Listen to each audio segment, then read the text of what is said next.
કે સતત આખી રાતથી બાબર નગરની અંદર જે વરસાદ વરસી રહ્યો છે આ વાતની જાણ થતાં સમગ્ર વહીવટીતંત્ર વાવથરા જિલ્લાનું બાબર નગરપાલિકા હોય, બાબર પોલીસ તંત્ર હોય, અમારી સંગઠનની આખી ટીમ હોય એ પરિસ્થિતિને સુધારવા માટેનો સંપૂર્ણ પ્રયત્ન કરી રહી છે।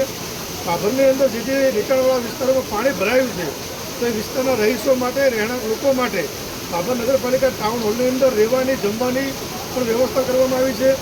બાબરના લાઠી બજારને જે વેપારી વિસ્તારોની અંદર વધારે પડતું પાણી ભરાયું છે તો એની અંદર વેપારીઓને જે નુકસાન થયું છે એ બાબતે સરકારમાં અત્યારે રજૂઆત પણ કરી છે અને સરકાર એ બાબતે ખૂબ જ ગંભીર રહીને આગામી સમયમાં એમાં કંઈ પણ સહાયની યોજના હશે તો સહાય પણ આપશે। પણ અત્યારે વધારે પડતો વરસાદ વરસી રહ્યો છે એ જોતાં આપણે સૌ સાવચેતી રાખીએ, જ્યાં વધારે પડતા પાણી ભરેલા જેવા વિસ્તારમાં જવાનું ટાળીએ। લોકોને બધાને મારી વિનંતી છે કે પોતે પોતાના જાનનું અને માલનું પોતે ધ્યાન રાખે।